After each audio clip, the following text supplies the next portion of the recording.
So, why do we get dermatophytosis in our domestic animals?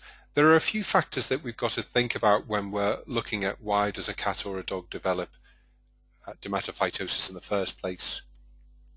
We know that host status comes into it.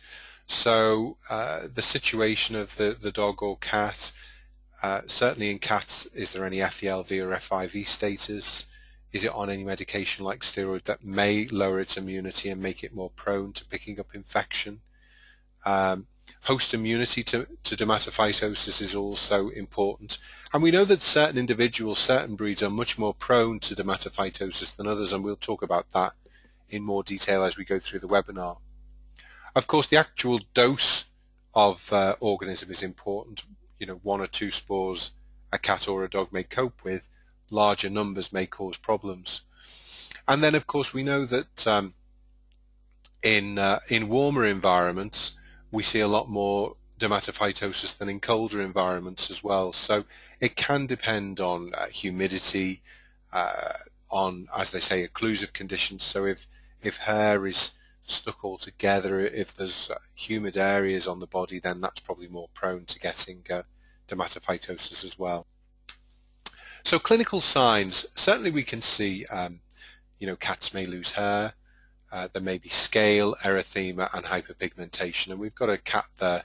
This picture is courtesy of David Bentley.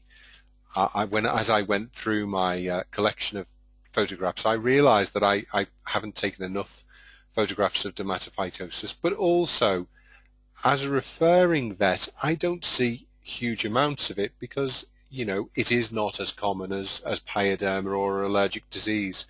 So I don't see a lot of it. Obviously, if you're working with lots of catteries, rescue centres, you're much more likely to see it. So you should be aware of it.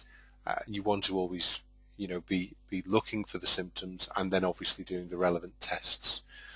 The dog on the bottom was a dog that I saw that had trichophyton mentagrophytes and was probably caught. This was a dog that went down holes ratting, had probably been caught from, you know, a wild species.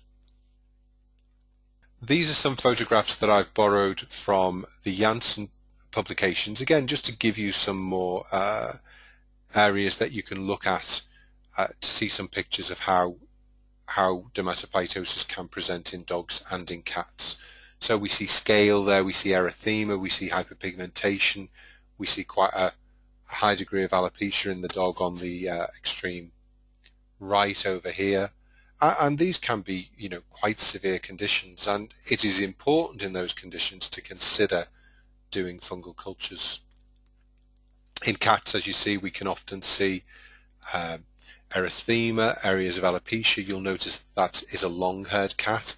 Long-haired cats do seem to be more prone to this disease than short-haired cats because it takes a lot longer for the dermatophyte to grow out, and of course when it sheds its hair it really is producing a lot of infection into the environment as well. And you can see there crusts and erythema on the cat on the right there and there. Classic round lesions, as we said, are actually quite rare, and you'll notice I think this is a Sphinx cat, so it is naturally bald, but it is always a good idea to clip these cats so that you can see the lesions more, and of course at the same time you're reducing the infective load of hair that's affecting both the cat and the environment.